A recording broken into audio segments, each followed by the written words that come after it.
In this video, I will be talking about the CAASPP test. That acronym, CAASPP, stands for California Assessment of Student Performance and Progress. So what exactly is the CAASPP? It is the new standardized test started in 2014 and is given by the California Department of Education to measure student progress and demonstrate college readiness. In high school, students take the CAASPP in 11th grade. What subjects are tested?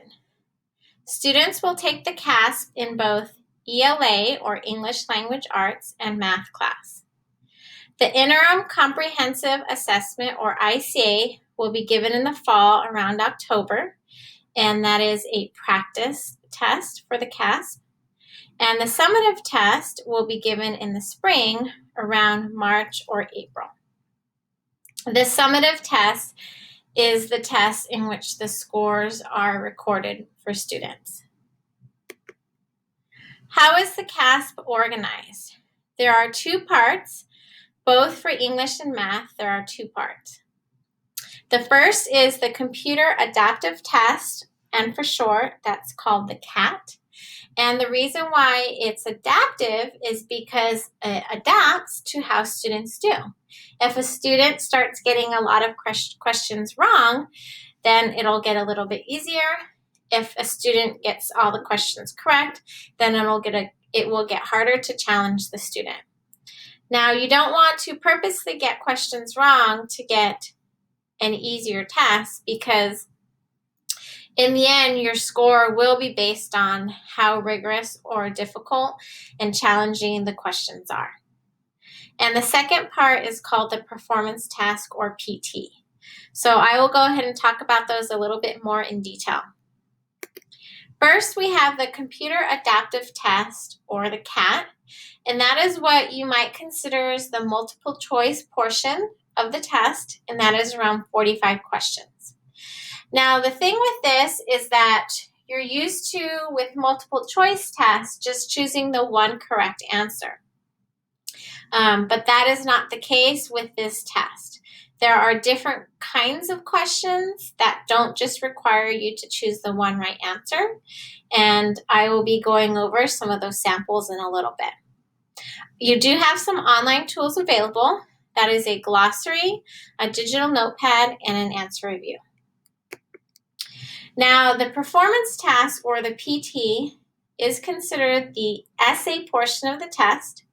However, in addition to a full essay, you will get some short answer responses, and I will show you some examples of those, as well as a full write essay.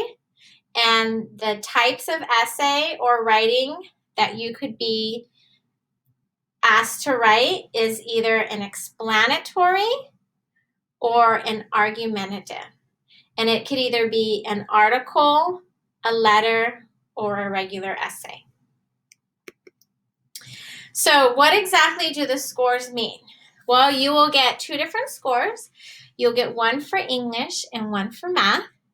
And the scores range from 1 to 4.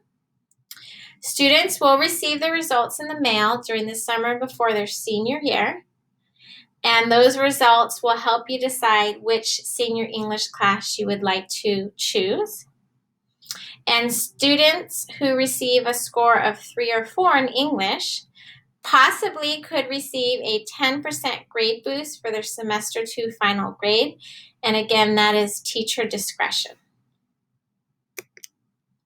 So, how can you prepare for this test?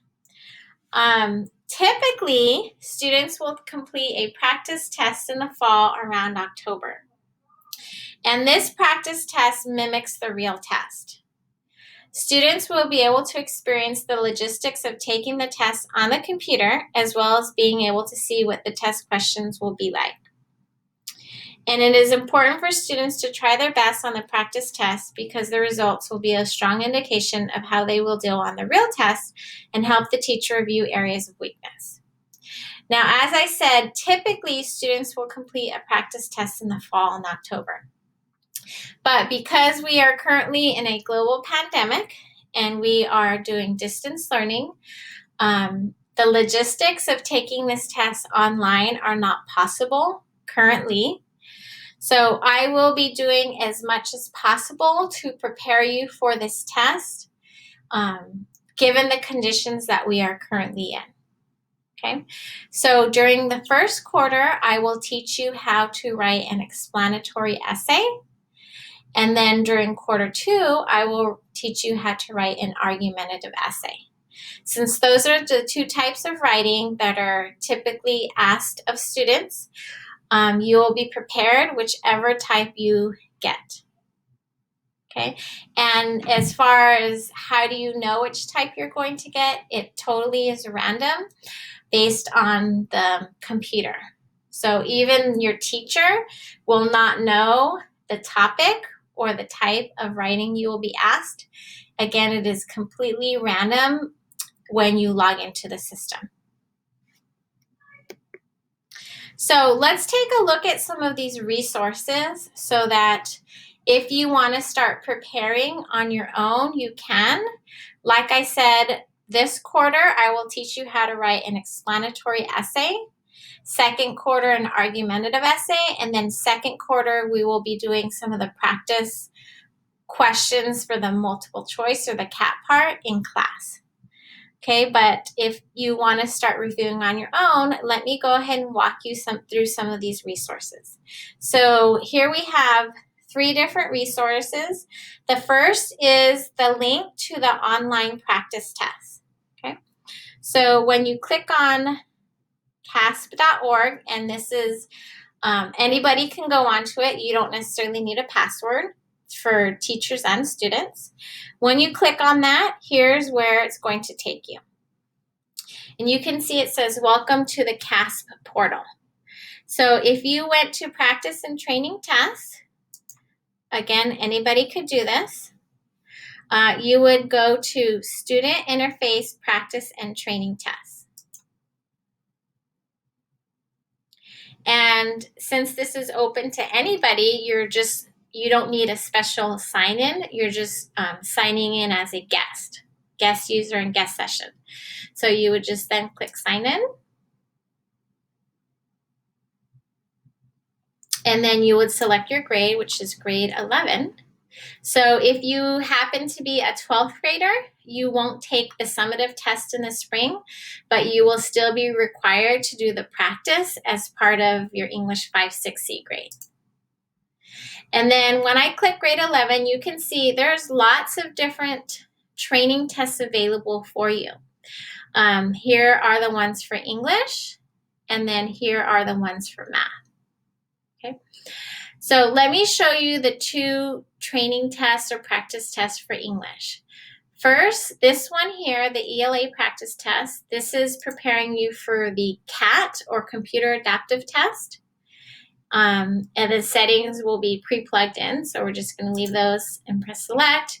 And then to take this test, you will need earbuds, because for the CAT part of it, there are questions where you have to listen and answer based on what you hear. So you will be required to do a sound and video check before. So I'm going to go ahead and press that. And then I'm going to say, yes, I could play the video and sound.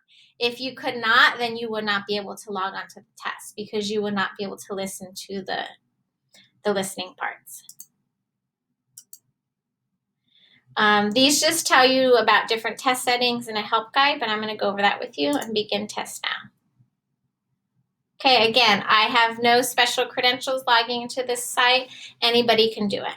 So let me just show you a little bit of how the test is set up. So this is how, when you log in for the practice or the real test, it will physically look on your computer. On the left-hand side will be the text for you to read, whatever text that is. Okay, and then on the right-hand side will be the questions. So there's question 1, question 2, 3, 4, 5, 6, 7. Okay, so it's divided, the questions are divided up by pages, by how many questions there are on each page.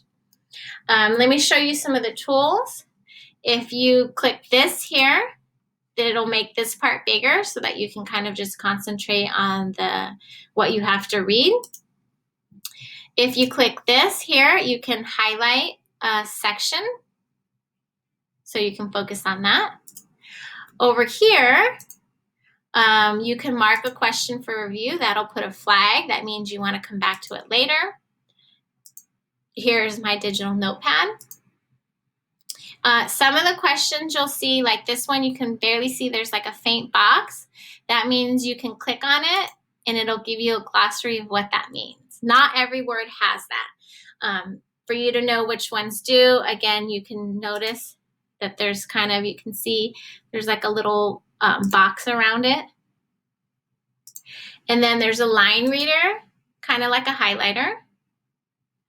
And then you can zoom out or you can zoom in. Okay, so those are some of the tools to help you online. Then once you want to go to the next page, you would go to next. If you wanted to pause the test, pause, and then save at the end. Okay, one thing to know is that you would not be able to go on to the next page until every question is completed. So on this particular page, there's 7 questions. If you tried to press next without completing all of them, it'll tell you. You must answer all the questions on this page before moving on to the next. Okay, so that's just kind of a double check to make sure that you don't skip anything. So let me just show you some of the types of questions they have.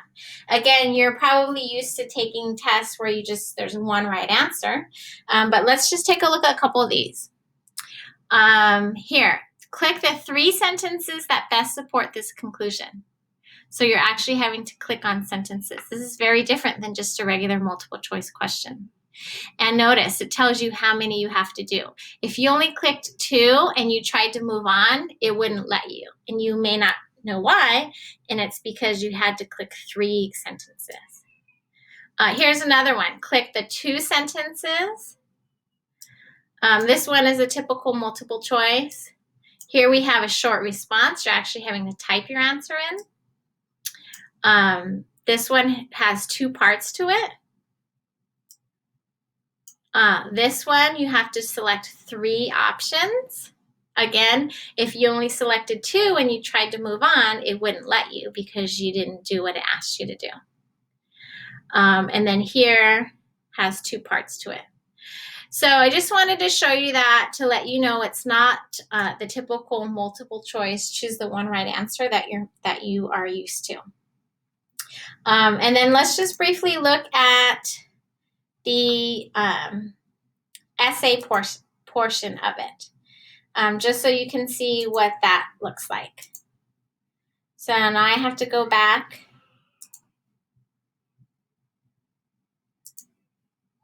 to where all the practice tests are. Here we go. Here's the practice performance task. Again, that's kind of the writing or essay portion. Do my sound check.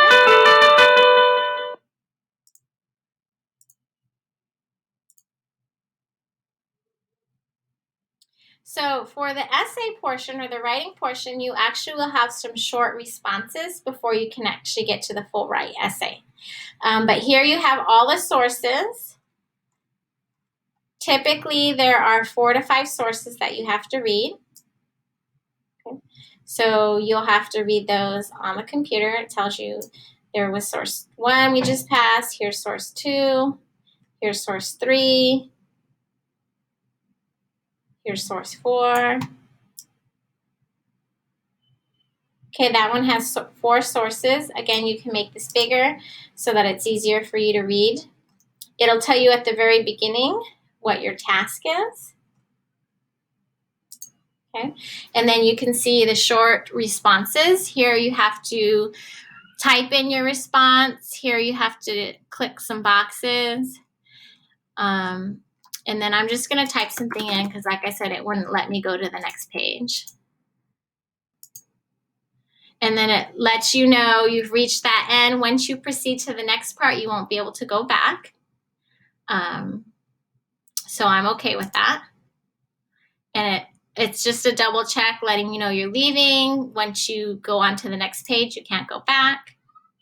And then here is the actual assignment. For this one, it lets you know that you're going to be writing an argumentative essay. Okay. Today, in preparation for the school board meeting, you will write a multi-paragraph argumentative essay. So this one happens to just be an essay that's argumentative. Okay, so those are some examples of what that looks like. And then I want to show you these other two resources, the score ranges and then a sample report. So if you clicked on this, you would get the, let me find the score ranges.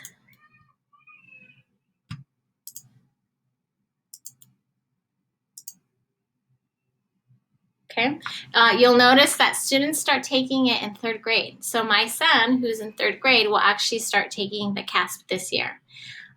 So it's taken 3rd, 4th, 5th, 6th, 7th, 8th, and then 11th grade. And then the last resource is a sample student report. So this is what you would get mailed home to you to let you know how you did. And then you'll notice that for this sample one, there's a math score and then an English one. And it'll go in detail of what that means. Okay, but the ranges are right here. A 1 is the lowest. It means you didn't meet the standard. A 2 means you nearly met it. A 3 means you met, or 4 means exceeded. Again, and you'll get 1 for math and 1 for English. So if you're strong in one subject, you might kind of, a passing score would be a 3 or a 4. Okay, and for me, what I do for my students, since this is a very rigorous test, is for your semester 2 grade, I will give you a 10% grade boost.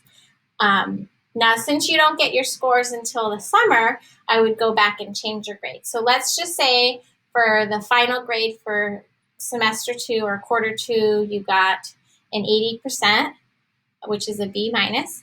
And then in the fall, I find out you either get a 3 or a 4 for the English portion. I will go back and do a grade change, and 10% would be knock you up to 90 or A minus in the class. Okay, but again, that grade boost is dependent on the teacher discretion. Okay, so I hope this video helped inform you all about the CAASPP. Thank you for watching.